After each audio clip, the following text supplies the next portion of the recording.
Good morning students. आज का हमारा टॉपिक है हाइट एंड डिस्टेंस। अभी हम लोग क्या पढ़ के आए थे? ट्रिग्नोमेट्री पढ़ के आए। ट्रिग्नोमेट्री के बाद आया हाइट एंड डिस्टेंस। ट्रिग्नोमेट्री का ही एप्लीकेशन है, यानी कि पूरी तरह से इसमें हम लोग मैथ को बनाने के लिए किसका इस्तेमाल करते हैं? ट्रिग्नोमेट्री का करते हैं। ठीक है, तो चैप्टर का नाम आपका है हाइट एंड डिस्टेंस। अब देखिए इस चैप्टर का नाम हाइट एंड डिस्टेंस क्यों पड़ा, क्यों इसका नाम हाइट एंड डिस्टेंस? तो इस चैप्टर में बस दो ही चीज निकालना है, एक क्या हाइट और दूसरा क्या निकालना है? डिस्टेंस, है ना। यानी डिस्टेंस, आपके घर के सामने किसी का घर है तो उसके बीच के घर में कितना डिस्टेंस है, या उसकी घर की लंबाई कितना है, आपके घर का लंबाई कितना है, यही दो चीजें निकालना है इस पूरे चैप्टर में। और इसी को हम लोग क्या कहते हैं? चैप्टर का नाम इसी कारण से पड़ा हाइट एंड डिस्टेंस। ठीक है, ध्यान दीजिए। इसमें मान के चलिए कि कोई व्यक्ति कहीं पे खड़ा है। मान लो ये व्यक्ति यहाँ पे पॉइंट P पे खड़ा है या पॉइंट O पे खड़ा है। कहाँ खड़ा है? पॉइंट O पे। तो वही पॉइंट O पे खड़ा होगा तो यहाँ पे एक हॉरिजॉन्टल एक्सिस होगा। अरे एक्सिस होगा ना, हॉरिजॉन्टल लाइन हम लोग कह सकते हैं। मान लो ये ग्राउंड ही है, समझ गए? या इसको लिख सकते हो हॉरिजॉन्टल लाइन। एक हॉरिजॉन्टल लाइन रहेगा जहां पे भी खड़ा रहेगा तो, और यहां से ये किसी पॉइंट P को देख रहा है। क्या कर रहा है? पॉइंट P को देख रहा है। तो जो पॉइंट P को देख रहा है तो O से लेकर के P तक का जो लाइन होता है उसे हम लोग लाइन ऑफ साइट कहते हैं। क्या कहते हैं बुआ? लाइन ऑफ साइट कहते हैं। क्लियर है? अगर मान के चलिए कि यही हॉरिजॉन्टल एक्सिस आपका ऊपर रहेगा, हॉरिजॉन्टल लाइन आपका ऊपर रहेगा, पॉइंट O यहाँ है और आप यहाँ देख रहे हो नीचे पॉइंट कहाँ पे? P पे। तो ये आपका कौन सा चीज हो जाएगा? Line of site. तो आप लाइन ऑफ साइट का मतलब समझ गए? जहां से खड़ा होकर जिस चीज को देख रहे हैं उसके बीच में जो लाइन ड्रॉ किया जा सकता है उसको हम लोग क्या कहते हैं? लाइन ऑफ साइट कहते हैं। आगे ध्यान दीजिएगा, इसके मैथ कैसे आएंगे और ये बनेगा कैसे। ठीक है, जैसे मान के चलिए कि ये आपको कुछ दे देगा, एक बिल्डिंग है। ये क्या है बुआ? बिल्डिंग है और आप यहाँ पे खड़े हो। आप कहाँ पे खड़े हो? O पे खड़े हो, पॉइंट O है और ये बिल्डिंग है। ठीक, और ये देख लीजिए आपका यही था ना, ये हॉरिजॉन्टल लाइन। हॉरिजॉन्टल लाइन हो गया।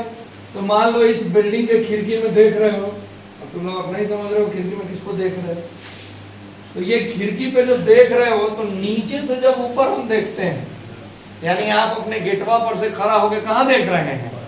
बिल्डिंग के खिड़की में देख रहे हैं, सामने वाला खिड़की में।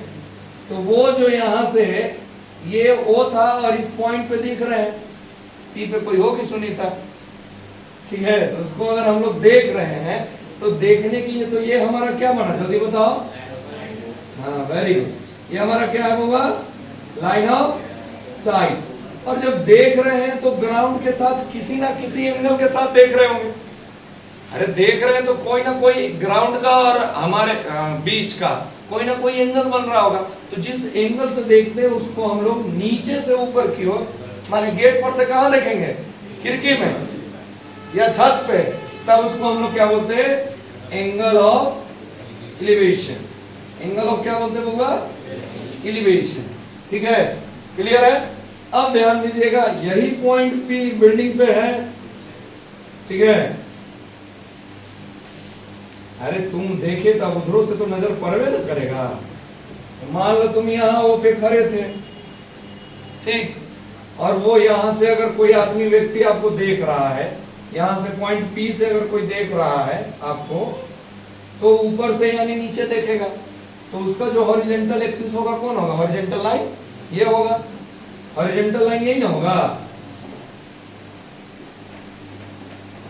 तो ये हॉरिजॉन्टल लाइन हो गया। अब यहां से इस पॉइंट P को देख रहा है, पॉइंट O को कहां से? ऊपर से नीचे। ठीक है, इसको हम लोग इमेजिनरी ड्रॉ कर लेते हैं। तो देखो एक राइट एंगल ट्रायंगल बनेगा कि नहीं बनेगा? तो ये जो यहां से जो ये देख रहा है तो ये हॉरिजॉन्टल लाइन, और ये क्या बना था हमारा? Line of site. तो हॉरिजॉन्टल लाइन और लाइन ऑफ साइट के बीच में जो एंगल बनता है थीटा, उसको हम लोग बोलते हैं क्या बोलते हैं? Angle of depression. अब याद हो गया, जब आप नीचे गेट पर से ऊपर बिल्डिंग पे यानी कि छत पे देख रहे हो, तो नीचे से ऊपर देख रहे हो, तो वहां पे जो एंगल बनेगा उसको हम लोग क्या कहेंगे? क्या बोलेंगे? हाँ, एंगल ऑफ एलिवेशन है। जब छत पर से कोई गेट पे देख रहा है, नीचे देख रहा है गली में, तो वो क्या कहलाएगा? हाँ, अब देखिए इस मैथ में क्या रहेगा, आपको एंगल ऑफ एलिवेशन और एंगल ऑफ डिप्रेशन दिया रहेगा। कभी इस बिल्डिंग का हाइट पूछ देगा कि बताइए जिस पे विराजमान है उस बिल्डिंग का हाइट कितना है, पोल है तो उस पोल का हाइट कितना है। या कभी कभी पूछ देगा कि आपके घर और जिसके घर पे आप देख रहे थे उसके बीच का डिस्टेंस कितना है। कभी कभी ये भी कह देगा कि मान के चलिए कि आप ये दोनों के बीच में किसी धागा को स्ट्रेट करते हैं तो उस धागा की लंबाई कितना है। यानी आपसे दो ही चीज ना पूछा गया, हाइट ऑफ पोल और डिस्टेंस बिटवीन हाउस या distance between point P and O। तो डिस्टेंस और हाइट ही इस चैप्टर में पूछा जाता है, इसलिए इस चैप्टर का नाम क्या होगा? Height and distance. अब निकालने का तरीका क्या है? तो निकालने का तरीका आप लोग ट्रिग्नोमेट्री में पढ़ चुके हो, और उसी ट्रिग्नोमेट्रिक रेशियो जो हम लोग पढ़े थे, sine, cos, tan, cot, cosec और सेक, उसी के मदद से हम लोग क्या करेंगे बउआ? निकाल देंगे। जैसे मान के चलो थीटा दिया रहेगा और बेस दिया रहेगा, तो परपेंडिकुलर नहीं निकाल लेंगे, यानी हाइट निकाल लेंगे। अगर हाइट दिया हुआ है और इसके बीच का डिस्टेंस बोला है और थीटा का वैल्यू दिया हुआ है, तो sine theta, cos theta, tan theta या किसी भी थीटा का इस्तेमाल करके हम लोग वैसा रिलेशन जिसमें P और B आता हो, तो P और B tan में आता है, तो tan थीटा का फॉर्मूला लगा के हम लोग P को क्या कर सकते हैं? फाइंड कर सकते हैं। तो मात्र लगभग 80% क्वेश्चन आपके एक फॉर्मूला पे बनेंगे, tan थीटा। 95%, 80% नहीं, 95% क्वेश्चन आपको एक ही फॉर्मूला पे बनेगा। कौन सा फॉर्मूला पे? tan theta. तो क्लियर हो गए? हाइट एंड डिस्टेंस में हमको सिर्फ क्या निकालना है? हाइट या तो डिस्टेंस। क्लियर है? चलिए देखिए उस पे क्वेश्चन हम लोग एक देखते हैं। कहता है कि एक वर्टिकल पोल है बउआ जो कि ग्राउंड लेवल पे खड़ा है, और वहां से एक आदमी 25 मीटर की दूरी पर क्या है? खड़ा है। पोल के फुट से 25 मीटर की दूरी पे एक आदमी खड़ा है और वो पोल के तरफ देख रहा है। ठीक है, मान लो बिजली मिस्त्री चढ़ा होगा ऊपर करंट मतलब बनाने के लिए, तो नीचे से कहां देख रहा है? पोल के टॉप पे। तो एंगल ऑफ एलिवेशन कितना डिग्री बन रहा है? 60 डिग्री। तो आपको पता करना है कि पोल का ऊंचाई कितना है ना? तो अब ध्यान दो, सबसे पहले अगर हाइट एंड डिस्टेंस में कोई जरूरी चीज है तो वो है बउआ फिगर। अगर आप फिगर बना लेते हो तो हाइट एंड डिस्टेंस का कभी क्वेश्चन छूटेगा नहीं। अगर आप फिगर नहीं बना पाते हो तो हाइट एंड डिस्टेंस का कभी क्वेश्चन बनेगा नहीं। तो सबसे पहले समझिए, ये ग्राउंड है, यहाँ पे वो लड़का खड़ा है और ये ग्राउंड के ऊपर पोल है। अच्छा एक बात बताओ, पोल है तो पोल जब भी पोल रहेगा तो धरती के साथ कितना डिग्री कोण बनाएगा? अब ये नहीं तुम लोग अपना बुद्धि लगा देना, गौवा में तो पोलवा लप्पल हली एगो सर, गौवा पर थीटा का वैल्यू कम हो जाएगा, 90 नहीं होगा। तो मैथ में ये सब गांव घरे वाला चीज नहीं जोड़ा जाता है। जो है सो है, बिल्डिंग खड़ा रहेगा तो परपेंडिकुलर रहेगा, पोल खड़ा रहेगा तो परपेंडिकुलर रहेगा। इनका झुकल पोल देख लिया देखो। अब ध्यान दो, यहां से ये देख रहा था तो ये हमारा लाइन ऑफ साइट हो गया ना, ये हमारा क्या हो गया? Line of site. और यहां से देख रहा था नीचे से लड़का, तो कितना डिग्री का एंगल बना रहा था? 60 डिग्री का। और ये यहां से और यहां के बीच का दूरी कितना था? 25 मीटर। और हमसे यही ना पूछा होगा, हाइट ऑफ पोल ना पूछा, तो देख लेते हैं ये A है, ये B है और ये क्या है? C है। तो हमसे क्या निकालना है? AB का वैल्यू निकालना हमको, है ना? अब हाइट एंड डिस्टेंस कहाँ? अब तो ये क्या हो गया? ट्रिग्नोमेट्री हो गया, है ना? तो अब चलिए इन ट्रायंगल क्या होगा? इन ट्रायंगल ABC, तो ABC थीटा बराबर कितना डिग्री है? 60 डिग्री। अब बताओ एक ऐसा ट्रिग्नोमेट्रिक रेशियो बताओ जिसमें बेस आता हो और परपेंडिकुलर आता हो। एच लिखा हो तो हाइपोटेनस मत समझना, और हाइट है, परपेंडिकुलर आता हो तो tan थीटा।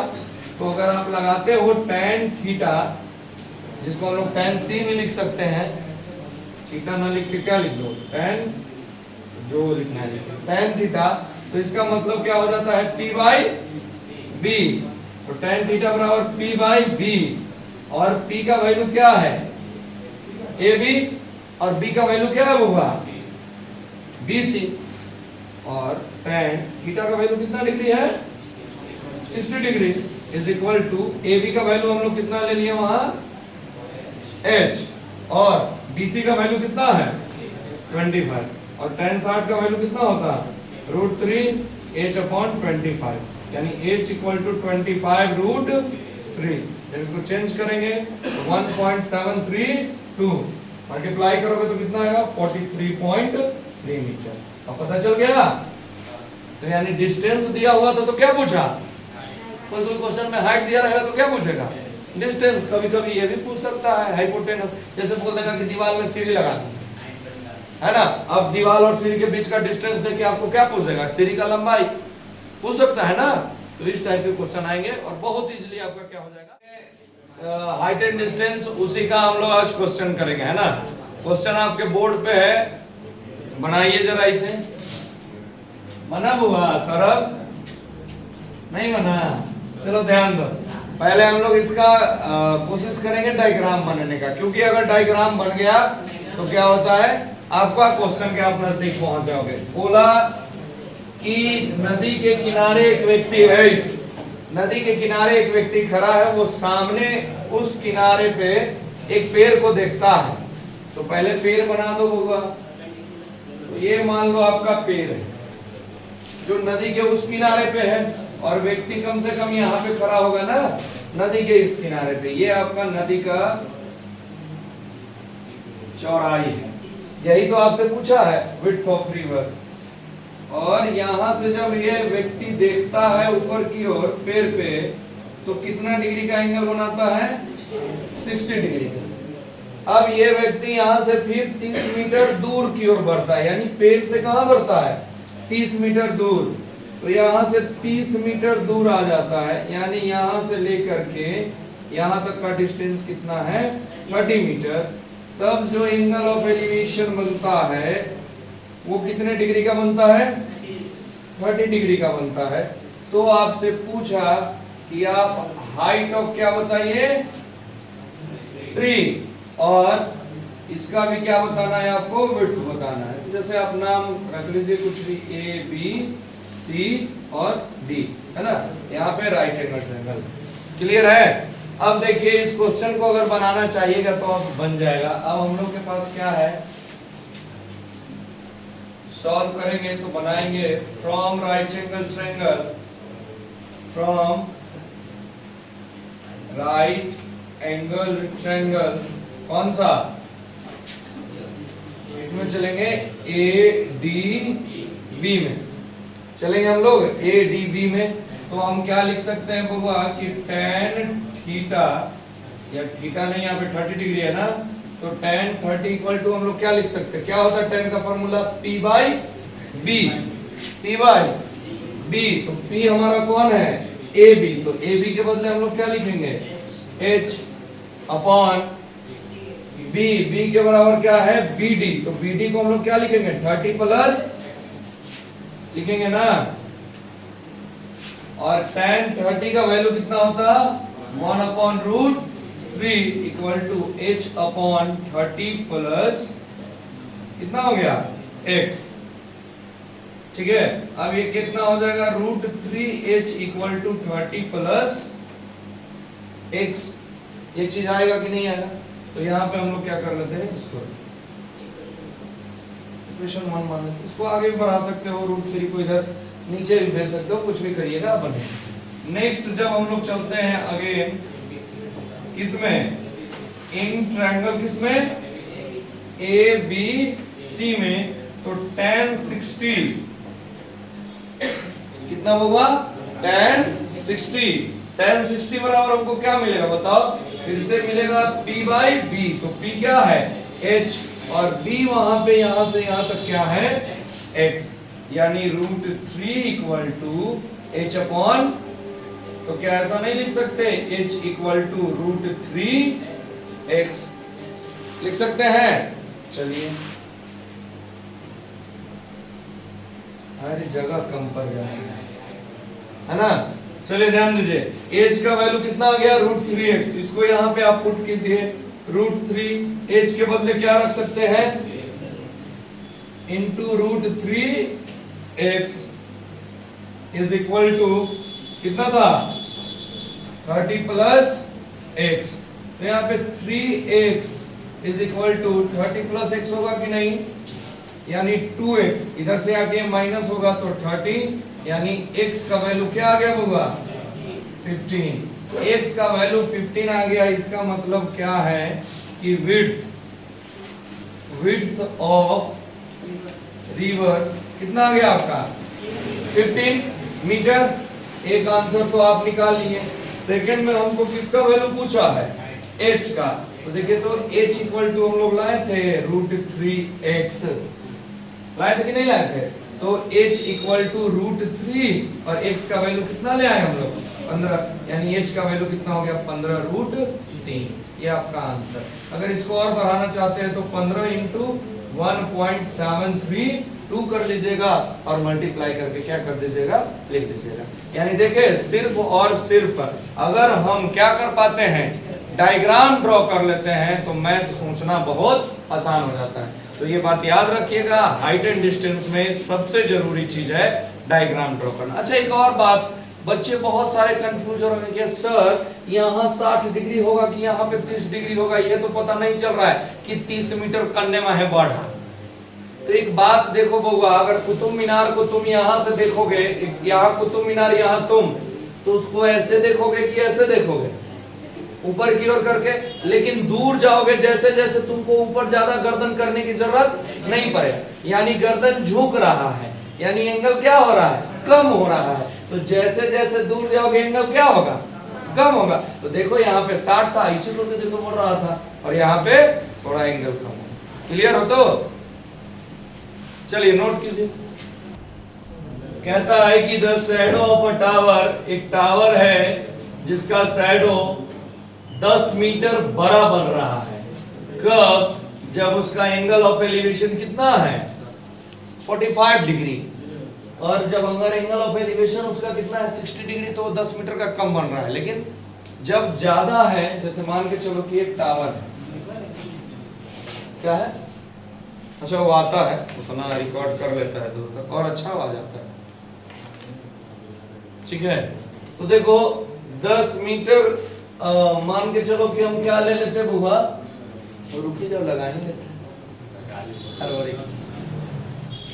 ध्यान दीजिए, ये टावर है, तो टावर का जो परछाई बन रहा है वो पहले नॉर्मली बन रहा था, ये बन रहा था उसका परछाई, इसका कोई डायमेंशन नहीं दिया है, लेकिन बोला कि जब 60 डिग्री पे था उससे 10 मीटर लंबा परछाई बन रहा है। कब? जब कितना डिग्री का एलिवेशन हो रहा है, यहाँ पे मान लो सन है, कितना डिग्री का एलिवेशन हो रहा है 45 डिग्री। अब बताओ बउआ, पीछे वाला क्वेश्चन में और इस क्वेश्चन में कोई खास आपको अंतर दिख रहा है? बताइए। अब तो बन जाना चाहिए, बनेगा ना? तो उसी की तरह हम लोग चलेंगे क्या, from triangle A D B tan 45 बराबर क्या हम लोग लिख सकते हैं, tan 45 बराबर h अपॉन, अरे क्या लिख सकता 10 प्लस x, बेस यही है ना, तो इसका वैल्यू होता 1, तो h upon 10 plus x, 10 plus x equal to h। हमको h का वैल्यू निकालना है ना। चलो एक यहाँ पे रख देते कि हमें कुछ मिल गया। आगे अगर हम लोग बढ़ते हैं बउआ, अच्छा h का वैल्यू ठीक है कोई बात नहीं। नेक्स्ट जब चलते हैं हम लोग from triangle A B C चलेंगे ना, तो ए बी सी में चलेंगे तो tan 60 इक्वल टू क्या लिख सकते हैं, tan 60 बराबर h अपॉन x, तो √3 equal to h upon x, यानी h इक्वल टू क्या लिख सकते हैं √3x। देखो इसको थोड़ा सा और आगे बढ़ाना पड़ेगा, ठीक है। हम यहाँ पे छोड़ दिए ये, क्योंकि हम दोनों तरफ से h ही का वैल्यू निकाल लिए, तो पुट कहाँ करेंगे, है ना। तो एक काम करते हैं, इसको एक स्टेप और बढ़ा देते हैं, तो इसको हम लोग ऐसे लिख सकते होगा, हाँ, x equal to h minus 10 लिख सकते कि नहीं लिख सकते इसको? अरे इसको लिखे हैं, लिख सकते हैं। अब बताओ h की जगह हम लोग कितना पुट कर सकते हैं? नहीं, फिर से h की जगह पे अगर हम लोग पुट कर देंगे तो हमारा x का वैल्यू आ जाएगा। हमको निकालना क्या है? अरे निकालना क्या है हमको? h। तो यहाँ पे पुट कर दो, देखो यहाँ पे पुट करो तो h इक्वल टू क्या है? √3x। तो h इक्वल टू x के बदले क्या लिख सकते हो?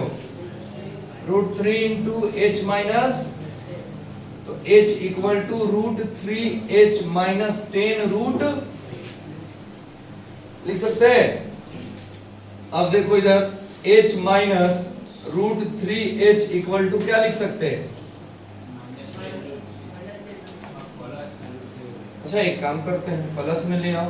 तो प्लस में ले आना है तो इसको इधर लेके चले आओ, तो 10√3 इक्वल टू लिख सकते हैं √3h माइनस h। तो 10√3 इक्वल टू क्या लिख सकते हैं? h को कॉमन लोगे तो √3 माइनस, यानी h इक्वल टू क्या आया? 10√3 इंटू √3 माइनस, अरे डिवाइड में आएगा ना, ध्यान दो इधर, ये मल्टीप्लाई में तो नीचे किस में आएगा? डिवाइड में। ओ ये थोड़ा लंबा चला गया, यानी ये कहां पे चला गया? रेशनलाइजेशन पे। कर लोगे रेशनलाइजेशन? h इक्वल टू कितना है बताओ?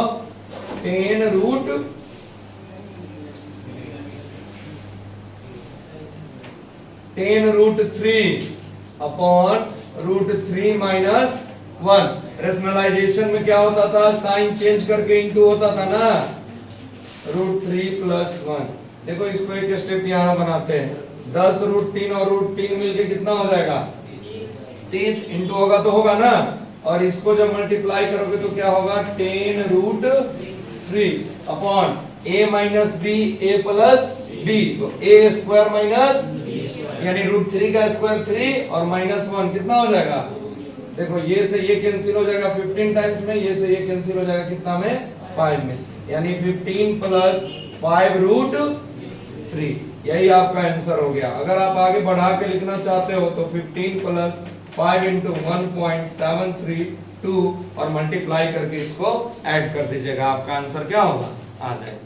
क्लियर है? की तरफ हम लोग देखेंगे होगा, कहता है कि एक बिल्डिंग है जो 60 मीटर हाई है, जैसे कहेगा वैसे फिगर बनाने हैं।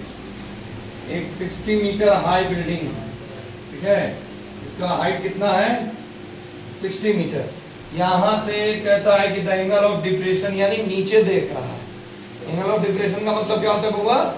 नीचे देख रहा है ना। Top and bottom of the tower, यानी एक टावर भी है इसके सामने। तो मान लो कि ये टावर है, और टावर जो है उसके ऊपर भी देख रहा है ये, और कहां देख रहा है? नीचे भी, दोनों जगह देख रहा है, यानी यहां भी देख रहा है और कहां देख रहा है? यहां भी देख रहा है। ठीक है बुआ, फिगर का तो एकदम गजब हो गया।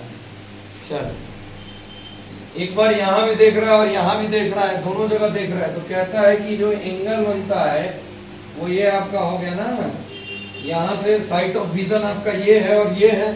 बोला क्या हुआ कि टॉप पे देखता है तो कितने डिग्री का एंगल बनता है? 30 डिग्री का। और जब बॉटम पे देखता है तो कितने डिग्री का एंगल बनता है? 60 डिग्री का। अच्छा एक बात बताओ, ये लाइन है स्ट्रेट लाइन और ये स्ट्रेट लाइन, ये भी स्ट्रेट लाइन, तीनों एक दूसरे का पैरेलल है? ऐसा ही होता है, ठीक है, क्योंकि यहाँ पे अगर ग्राउंड लेंगे तो ऊपर भी जब हम लोग परपेंडिकुलर ड्रॉ करेंगे तो वो दोनों एक दूसरे का क्या होगा? पैरेलल होगा। तो देखो तो होगा ये पैरेलल और ये पैरेलल और ये बीच में ट्रांसवर्सल, तो अल्टरनेट इंटीरियर एंगल से 30 डिग्री हो जाएगा, और ये अल्टरनेट इंटीरियर एंगल से कितना डिग्री हो जाएगा? 60 डिग्री। इतना चीज मिल गया। ऊपर लिखिए या ना लिखिए कोई फर्क नहीं पड़ता। ए बी सी आपका डी और क्या हो गया? ई। अब देखिए हम लोग को निकालने के लिए क्या बोला? Find the height of the tower, यानी ये हम लोग को निकालना है। मान लीजिए एक से, समझ रहे हैं? पूरा 60 नहीं दिया है और ये हमसे क्या किया है? पूछा है, यानी ये निकाल लेंगे तो इसमें से इसको अगर घटा दिया जाए तो आ जाएगा कि नहीं आ जाएगा? चलिए ध्यान दीजिए, हम लोग चलते हैं इन ट्रायंगल। कौन सा ट्रायंगल में चलोगे? A B C. तो कितना है? tan 60 डिग्री इक्वल टू क्या लिख सकते हैं? tan थीटा का वैल्यू क्या होता था? p by v। तो tan 60 लगाओगे तो p कौन हो जाएगा? ab और बटा क्या होगा? bc। तो tan 60 बराबर ab का वैल्यू कितना है? 60 और bc हमको मालूम नहीं, तो ये इसका √3 होता है। √3 bc इक्वल टू कितना हो जाएगा? तो BC इक्वल टू 60 अपॉन √3 तो इंटू √3 अपॉन, रेशनलाइजेशन कर देंगे तो कितना आ जाएगा? 60 √3 अपॉन क्या होगा? √3। √3 से √3 कैंसिल हो जाएगा। अरे सॉरी 3 हो जाएगा ना, 3। तो ये कितना हो जाएगा? 20। यानी कितना आ गया आपका? 20 √3। ये हमारा क्या आ गया? अच्छा देखो, BC जब यहां से हमारा यहां तक यानी कि पोल के टावर के नीचे का और बिल्डिंग के नीचे का दूरी अगर 20 √3 है होगा, तो जाहिर सी बात है कि उसके ऊपर भी दोनों के बीच का दूरी कितना रहेगा? रहेगा कि नहीं रहेगा? अब हम लोग किस ट्रायंगल में चलेंगे कि इन ट्रायंगल AD तो tan 30 डिग्री बराबर क्या हो जाएगा? क्या होगा? AE बटा DE। ठीक है, यहां पे ध्यान दीजिएगा, AE बटा DE। तो tan 30 का वैल्यू कितना होता? 1/√3 है ना, इज इक्वल टू कितना आएगा? AE का वैल्यू तो मालूम नहीं हमको, निकालना है। AE अपॉन क्या है बताइए? DE का वैल्यू 20 √3 से √3 क्या हो गया? कैंसिल हो गया। AE बराबर कितना आ गया? 20। देखो बुआ, हमको यहां से यहां तक का दूरी 20 मालूम है, टोटल 60 है, तो ये कितना है? तो यानी हम लोग लिख सकते हैं कि हाइट ऑफ क्या टावर इक्वल टू 60 माइनस 20। कितना मीटर आ गया? 40। समझ में आ गया? मतलब आप अगर डायग्राम बना लेते हो तो ये क्वेश्चन क्या हो जाता है? आसान होता है। तो सबसे पहले हमको डायग्राम पे काम करना है, कैसे कह रहा है उसके अनुसार डायग्राम बनाना। ठीक है, चलिए देखिए नेक्स्ट क्वेश्चन है, कहता है कि a man on the deck of ship, कोई समुद्री जहाज है उसके ऊपर खड़ा है, ठीक है, जो कि 14 मीटर अबव है ग्राउंड से, ठीक है, और वह एक टॉप ऑफ क्लिफ पे देखता है, यानी कि समुद्र में एक क्लिफ है। चलो देखते हैं, ठीक है, जैसे मान लो एक क्लिफ है और एक यहाँ पे नाव है, जो कि ये दोनों तो समुद्र के लेवल पे ही है, ठीक है, और ये नाव है आपका जिसका हाइट कितना मीटर है होगा, और यहाँ पे एक आदमी खड़ा है, ठीक है, और ये आदमी एक बार ऊपर देखता है टॉप पे कितने डिग्री का कोण के साथ, कितने डिग्री का कोण के साथ, 60 डिग्री के साथ, और एक बार यहां से कहां देखता है, इसके बॉटम पे यानी नीचे ना, बेस पे, तो यहां पे कितना डिग्री का एंगल बनाता है, 30 डिग्री का, ठीक। तो ये 14 मीटर, तो यहां से यहां तक लेकर कितना मीटर हो गया, समझ रहे हो। अब हमको निकालना क्या क्या है ये ध्यान दो। सबसे पहले नामांकन कर लो, ए बी सी डी ई। हमें निकालना क्या क्या है, हुआ distance of cliff from the ship, ship यहाँ है और हमको ये प्राप्त करना है, यानी हमको क्या निकालना है, बीई का वैल्यू निकालना है। इसका वैल्यू निकालना है बीई का। और क्या बोला होगा, हाइट ऑफ द क्लिफ, तो ये तो मालूम है हमको, ये निकाल के जोड़ देंगे तो पूरा क्लिफ का हाइट निकल जाएगा। तो अब तो बन जाना चाहिए था तुम लोग से, नहीं बनेगा पक्का। कैसे बना लिए, अभी तक नहीं बना था, पहले ही बोले डायग्राम बनाओ बन जाएगा। देखो एक ये ट्रायंगल दिख रहा होगा, कौन सा ट्रायंगल दिख रहा है आप लोग को, इन ट्रायंगल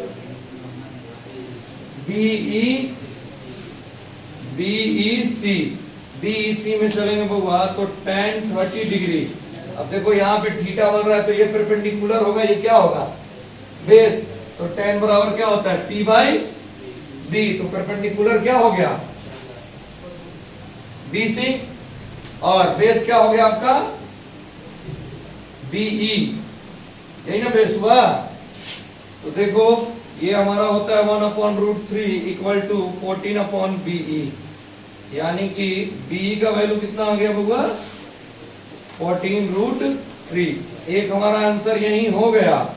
अगर तुम इसको और बढ़ा के लिखना चाहते हो तो 14 इंटू 1.732 कर दोगे, तुम्हारा आंसर आ जाएगा। 14√3 भी लिखोगे तो गलत नहीं। आगे ध्यान दीजिए, एक चीज तो हम निकाल लिए, अब हमको क्या निकालना है, AC का वैल्यू निकालना है। AC निकालने के लिए हमारे पास BC है, तो कम से कम अब हमको क्या चाहिए, AB। तो AB निकालने के लिए हम लोग कौन से ट्रायंगल में चलेंगे, इन ट्रायंगल ABE। बताओ बुआ, tan 60 डिग्री बराबर क्या होगा, AB बटा, अरे AB बटा BE, बेस हो गया। tan 60 का वैल्यू क्या होता है, √3 इक्वल टू AB तो हमको मालूम नहीं, लेकिन BE अभी निकाल के लाए थे 14 तो AB इक्वल टू क्या हो जाएगा बताओ, 14√3 इंटू √3। तो AB इक्वल टू क्या हो जाएगा होगा, 14 इंटू 3 यानी 42। तो हम लोग को क्या निकालना था, हाइट ऑफ द क्लिफ। तो हाइट ऑफ द क्लिफ क्या है, AC है ना, अरे AC है ना, तो क्या होगा AB प्लस BC। तो AB का वैल्यू कितना निकल के लाए, 42 और प्लस 14 कितना हो जाएगा, 56 मीटर आंसर। ठीक है, और एक हमारा यहाँ पे आंसर हो गया। BE क्या था, distance of ship from the cliff, या distance of cliff from the ship, यानी दोनों के बीच का डिस्टेंस था।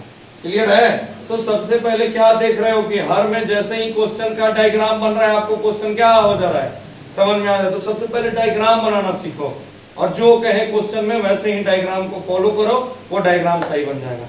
क्लियर है, चलिए नोट कीजिए।